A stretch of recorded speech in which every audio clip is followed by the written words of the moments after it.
Wow. I don't think I've ever spoken to this amount of people ever.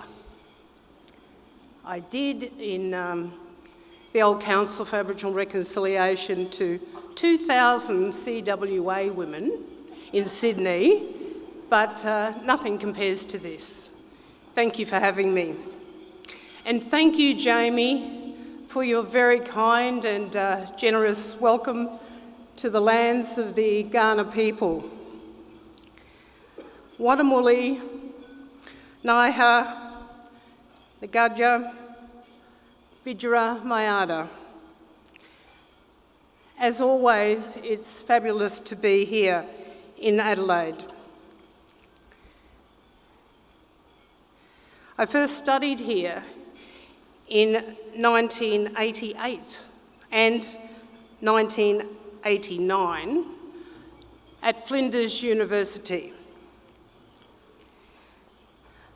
It was a year after Bjelke Peterson's reign over Queensland, and mistakenly thinking that racism may have changed across the borders in that time, sadly I was wrong.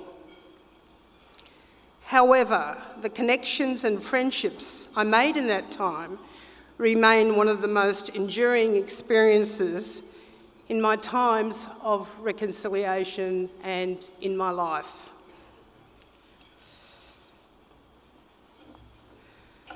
I was first asked and got a call from Minister Robert Tickner in 1994 to ask if I could be on the Council for Aboriginal Reconciliation.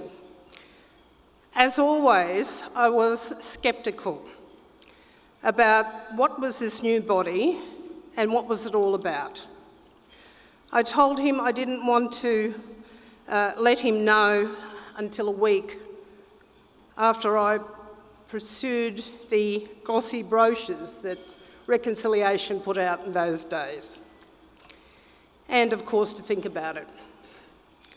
I said yes, and that gave me a cause I would fight for until my last breath, to be so blunt. And I'm sure that there are many of us in the room that are quite like that. It is a cause that I am most passionate about. I've seen it grow from nothing to where it is now, and it only gets bigger, despite the obstacles against us. It is not a soft issue, as some would suggest, but a constant grinding effort of hard work and persistence. It pays off in the end, but the road to it is littered with all kinds of manoeuvres, trappings, sometimes painful, but outcomes are generally rewarding and futuristic. I've seen the highs and the lows of our people's movement. Believe me, I have, and many of you have also. Linda Burney and I were the youngest on the Council for Aboriginal Reconciliation back then, and now we are still great advocates of reconciliation. It gets in your blood and DNA. How I listened to those wise old heads in the days when I thought 50 was so old. Now it's so young. People like Charles Perkins and Loacha O'Donoghue. What a privilege and sight to hold. Minister Robert Tickner, you were right, and I'm glad that you asked me to join in 1995. It's been quite a journey, and for me, in all this time, my bridge to the next was the great and the late Dr. Evelyn Scott, who mentored me as a young woman in her 30s to do future leadership and to carry on the aspects of reconciliation. She certainly was my bridge to the next. In those days, of course, the political climate was difficult, to say the least. Prime Minister John Howard would not say sorry and believed in practical rather than symbolic reconciliation. He was on my charge for most of the years I spent in reconciliation, and it was most difficult. However, we didn't give up, and nor should any of us give up. Despite what governments hold against us and put against us to stop us, nowhere is it clearer in my home state of Queensland, where the truth-telling and treaty and healing aspects have been put on hold, I believe. But they will come around. They always do. The pendulum swings back and forth.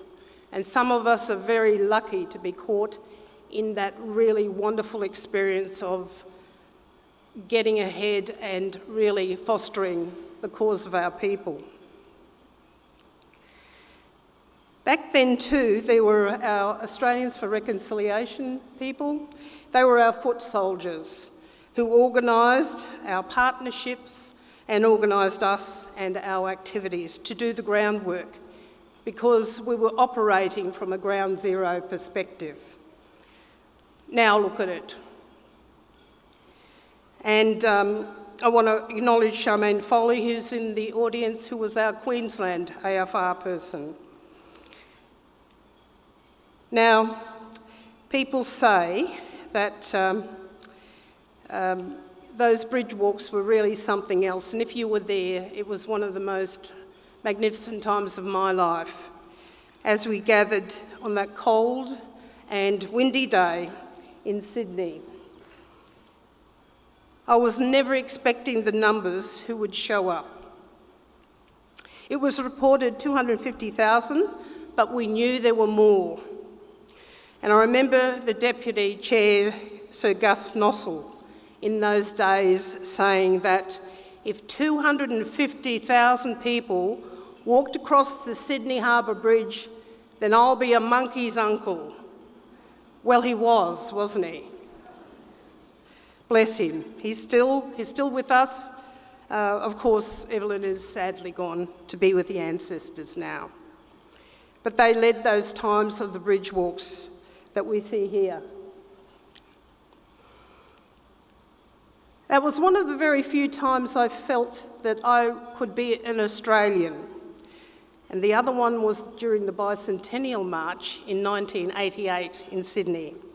Just the galvanising of people we never knew would come with us along that journey. And many things have happened in those 25 years, and many more unfinished business matters need to be resolved. We know what they are. Close the gap, deaths in custody, violence, youth crime, cultural heritage, and the list goes on and on and on. It's quite infinite. It's a big job, people, for all of us to do, not only us, but I won't dwell on that. The empowerment of women is something I have witnessed and experienced over those 25 years, but this is not a universal theme though. But we do see our women now in what I call the feminisation of Aboriginal leadership.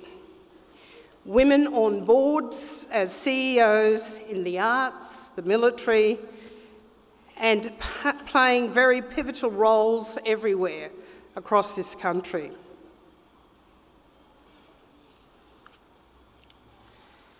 They say that we are the oldest living culture on the planet, and that's so true. Every time they say that we come from somewhere else, the older we just keep getting in this country. And the more people say we can't do it, the more that we will do it, with all of us coming together. We need to bring everybody aboard. I would like to see more of this though. In fact, I carry on about this all the time to my reconciliation colleagues. It is simply not that it is a black and a white issue any longer. It is a big multicultural issue in our country. But indeed, times are changing. Diversity is our key. Our population has changed so much, and recent migrants need to be educated and included in our struggle. In Queensland, we have an African-American co-chair of Reconciliation Queensland, and we're very proud of that. My experience in the long struggle is that we have never wavered from the prize, a just society for all. Never give up on what the government takes away from us, but to do it in spite. And when it liberates First Nations peoples, we need to do it. For example, at the moment, I'm working at the University of Queensland as a professor in truth-telling, treaty and healing. And that is one of the pushbacks I've seen. And there are many pushbacks in our country we have seen since the referendum. We are not giving up.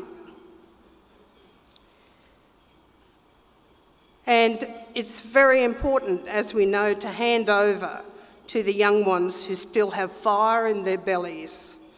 A bunch of smart, sophisticated leaders, grounded in their culture and highly educated, lie in waiting. I see them everywhere, and they are the next. It's really good to see the true believers here this morning. People who have never given up, walked with us in our cause for decades, even when it was tough and we all felt like giving up, who've stood and fought alongside of us, believed in a world that could be fairer and better for all of us, arranged the gatherings, argued with families and friends even, done the hard yards, and I salute you, all of you. Congratulations, South Australia, for you've always led the way to bring us together. And to look at this, 3,000 people at this breakfast is just amazing. And who says reconciliation is dead? It ain't. It just keeps growing stronger and stronger, and we see the various pushbacks in our country that are occurring. And also, South Australia, in terms of the reconciliation journey, of course, thank you for your absolute courage in putting on the voice. We all want to follow that in our various states and territories. We want a voice too. And when we see it is working, that's even more important. So bring on the voices everywhere. So bridging to the next is a most apt theme for National Reconciliation Week.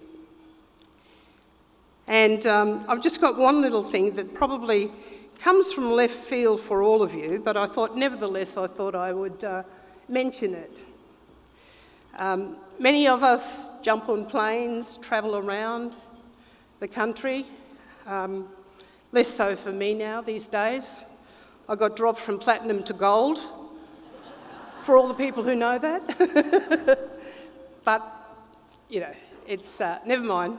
It says that I'm not travelling too much these days. And I deserve a rest, I need a rest sometimes. But I'm not giving up.